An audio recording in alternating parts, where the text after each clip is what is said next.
Halo, selamat malam Tribuners. Anda kembali menyaksikan program Breaking News bersama saya, Nurul Asari. Calon Presiden nomor urut 3 Ganjar Pranowo dilaporkan ke Bawaslu Republik Indonesia oleh Advokat Pengawas Pemilu atau Awaslu pada Rabu 10 Januari 2024. Laporan ini terkait dengan tindakan telah menghina dan menghasut serta mengadu domba perseorangan ataupun masyarakat dengan memaksa calon Presiden nomor urut 2 Prabowo Subianto untuk menunjukkan data terkait pertahanan dan juga keamanan negara dalam hal informasi anggaran belanja alutsista. Perwakilan Awaslu Muhammad Mualimin mengatakan bahwa permintaan tersebut adalah merupakan rahasia negara yang tidak boleh disampaikan di muka umum. Ganjar Pranowo diduga telah melanggar Undang-Undang Nomor 7 Tahun 2017 tentang Pemilihan Umum dan Peraturan KPU Nomor 20 Tahun 2023 tentang kampanye pemilihan umum.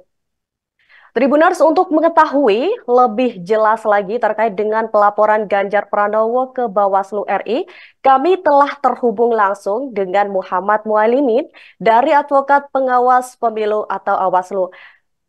Baik, selamat malam Pak Mualimin. Iya, selamat malam Mbak Nurul. Ya, Pak Mualimin, berdasarkan informasi yang kami dapatkan, Awaslu melaporkan Capres nomor urut 3 Ganjar Pranowo ke Bawaslu, begitu ya. Nah, di sini akan kami perjelas atas dasar apa Awaslu ini melaporkan Ganjar Pranowo tepatnya setelah debat ketiga selesai diselenggarakan, Pak. Sebenarnya pelaporan ini kan berangkat dari kekhawatiran kami sebagai masyarakat ya. Kebetulan kami sekumpulan orang-orang yang tergabung dalam profesi pengacara ini khawatir kalau Ganjar Pranowo yang hari ini masih sebagai calon presiden saja dia tidak tahu hukum dan tidak tahu tata cara bernegara, bahwa yang dia tanyakan, yang dia desak itu mestinya tidak patut untuk diketahui publik, tapi kenapa dia malah seolah-olah bahwa itu bukan sesuatu yang salah gitu. Makanya kalau masih calon presiden saja dia mencoba ingin membuka rahasia negara yang sensitif, yang tentu saja kalau itu diketahui publik itu akan membuat kekuatan pertahanan dan kelemahan negara kita ini menjadi diketahui publik dan tentu saja pasti akan diketahui negara lain.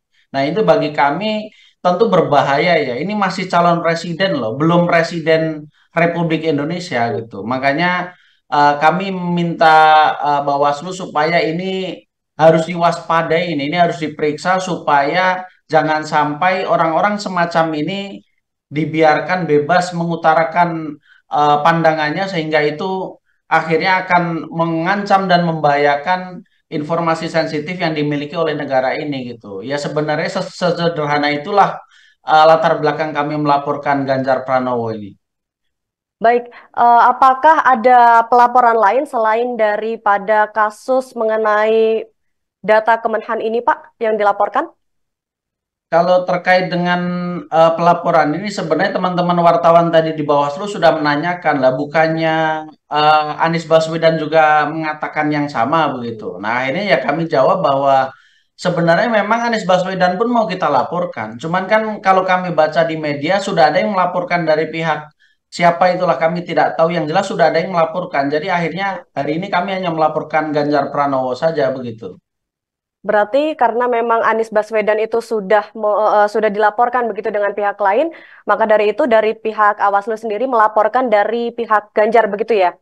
Iya, karena menurut kami ini kan bagian dari fungsi dan peran masyarakat untuk mengawal bahwa pemilu ini harus bersih, demokrasi ini harus sehat, dan kalau ternyata peran pelaporan itu sudah ada yang memainkan dan dimainkan oleh pihak lain, ya bagi kami tidak masalah begitu. Tapi kan ini untuk khusus Ganjar Pranowo ini kan belum ada yang melaporkan, jadi Hmm. kamilah yang memerankan peran sebagai masyarakat itu.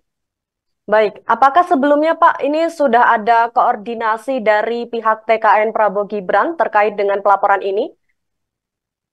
Kalau kami tidak ada urusannya, kami nggak ada kenal dengan mereka Hmm. begitu. Oh, berarti tidak ada apa namanya komunikasi juga ke pihak dari TKN Prabowo Gibran begitu ya?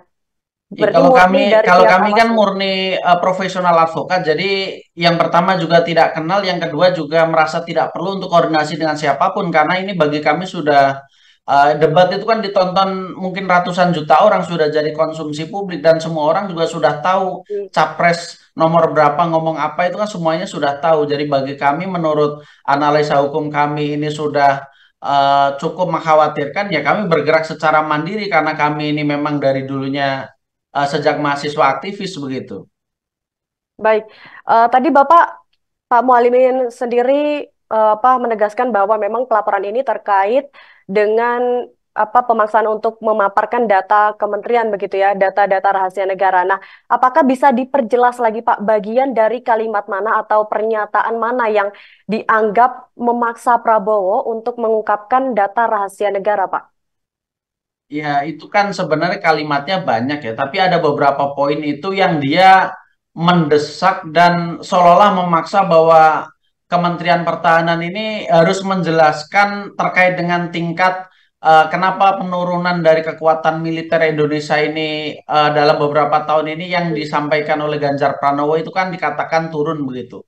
Terkait dengan penyebabnya, lalu solusinya seperti apa. Nah, tentu saja hal semacam itu kan tidak bisa hanya disampaikan secara pidato saja gitu. Itu kan memerlukan kebijakan-kebijakan strategis yang tentu saja bukan hanya dari segi lisan saja, tapi terkait dengan pembelian senjata, senjata apa saja yang mau diadakan, lalu belinya dari mana, lalu misalnya kalau beli kapal selam, pesawat tempur atau beberapa persenjataan lain itu kan juga harus dilengkapi dengan spesifikasi-spesifikasi senjata pelengkapnya gitu. Dan tentu saja hal semacam itu tidak bisa kalau disampaikan secara terbuka kepada publik gitu. Dan menurut kami jawaban-jawaban Menteri Pertahanan Republik Indonesia itu adalah sangat cerdas gitu. Jadi pancingan-pancingan dan provokasi yang disampaikan oleh Ganjar Pranowo itu tidak membuat Menteri Pertahanan kita jadi mau untuk membuka itu, karena memang itu tidak patut dan tidak pas lah kalau seandainya disampaikan di depan publik begitu. Baik, ini menurut saya sangat menarik ya, karena tadi Bapak bilang Pak Prabowo sendiri sudah sangat cerdas untuk menanggapi jawaban dari Ganjar Pranowo. Namun terkait hal ini juga mendapat tanggapan nih Pak dari Menko Polhukam yang juga pasangan dari Capres Ganjar di mana Mahfud itu menyebut bahwa data anggaran pertahanan itu bukanlah data rahasia dan juga seharusnya bersifat terbuka begitu. Nah, yang menjadi rahasia kata Mahfud di sini adalah mengenai data intelijen dan juga strategi penyerangan. Lantas bagaimana menurut Bapak terkait hal ini? Kalau data anggaran itu kan sebenarnya setiap tahun juga dibahas di paripurna, dan semua orang kalau cari di internet juga sebenarnya akan ketemu gitu, akan muncul datanya begitu. Jadi kalau seandainya memang itu yang diperlukan untuk kepentingan memperbaiki negara ini, sebenarnya tidak perlu gontok-gontokan di dalam debat gitu, karena di internet sendiri juga anggaran berapa untuk Kementerian Pertahanan digunakan untuk apa saja itu kan sebenarnya sudah terbuka juga gitu. Jadi mestinya kalau memang itu sudah tahu, mestinya tidak perlu diulang-ulang begitu. Jadi supaya kualitas debat ke depan itu menjadi lebih konstruktif dan menghindari hal-hal yang kontraproduktif begitu.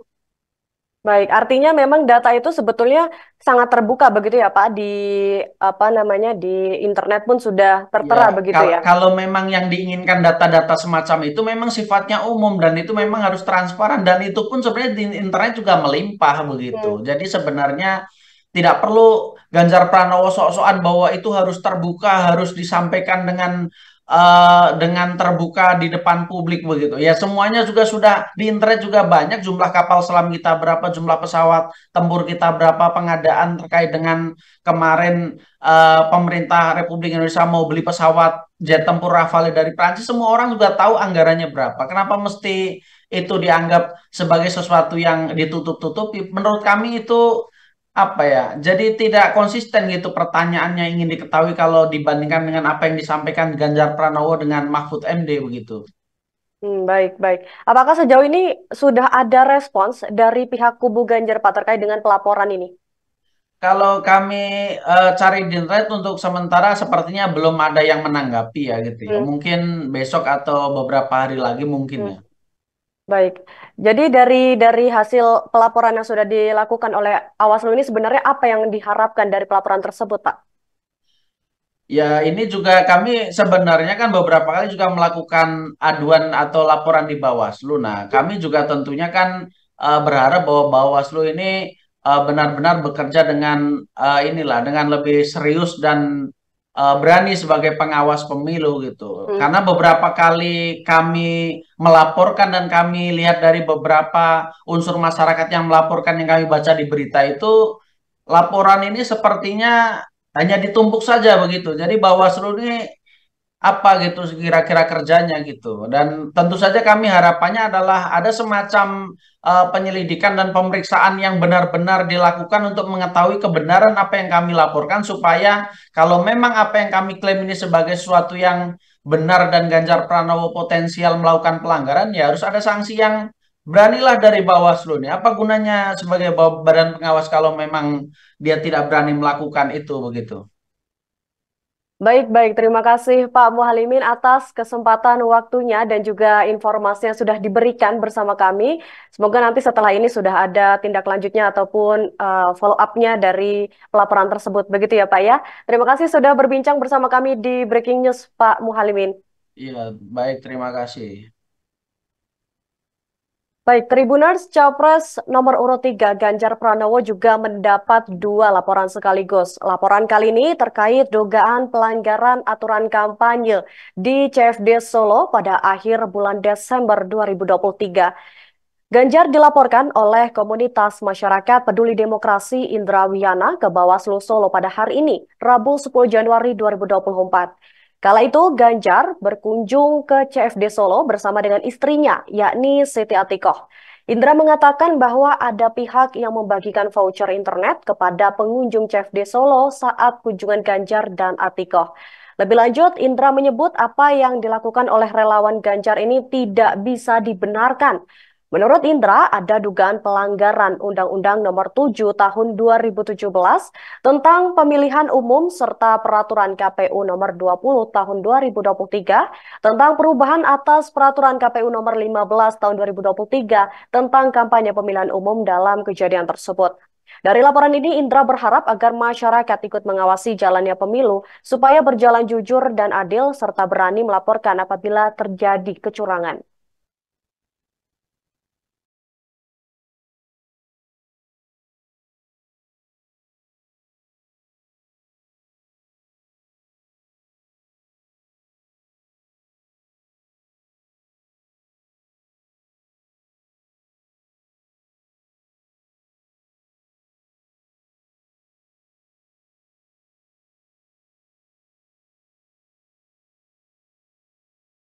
Ini Pak, internet gratis ya Pak. Internet gratis ya Bu. Internet gratis. Dari Pak Ganjar ya Ibu internet gratis. Makasih. Makasih Pak. Makasih internet ya Pak. Pak Ganjar sarannya. Makasih Pak Ganjar. Internet gratis.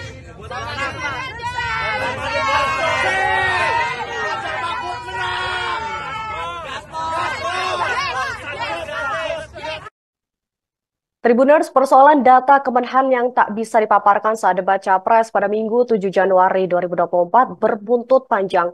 Pengamat komunikasi politik dari Universitas Esa Unggul, Jamiluddin Ritonga mengatakan, Capres nomor urut 2 Prabowo Subianto diposisikan oleh timnya sebagai orang yang terzolimi setelah diserang dalam debat Capres. Jamiluddin menyebut bahwa serangan dari Anies Baswedan dan Ganjar Pranowo kepada Prabowo terlihat jelas dalam debat ketiga Pilpres 2024. Menurut Jamiluddin, strategi Anies dan juga Ganjar yang menyerang Prabowo justru menguntungkan Menteri Pertahanan tersebut. Dia menilai tim Prabowo memanfaatkan momentum tersebut. Lalu Jamiluddin juga mengatakan bahwa strategi memposisikan diri sebagai orang yang terzolimi ini bukanlah hal baru di Indonesia. Dia menyebut pada pemilu 2004, Susilo Bambang Yudhoyono juga mendapat manfaat setelah dizolimi oleh Taufik Kemas. Sejak saat itu, nama SBY terus mendapat simpati dari masyarakat. Maka dari itu, Jamiluddin menduga tim Prabowo ingin mengambil manfaat sebagaimana yang dialami oleh SBY. Jamiluddin melihat peluang ke arah itu dan sudah semakin terlihat. Sebelumnya, Sekretaris Tim Kampanye Nasional TKN Prabowo Subianto dan juga Gibran Rakabuming Raka, yakni Nusron Wahid, mengklaim bahwa Prabowo berhasil mendapatkan simpati publik setelah debat ketiga Pilpres 2024. Sebab menurutnya Prabowo tetap sabar meski dihina-hina saat di debat Capres pada 7 Januari 2024.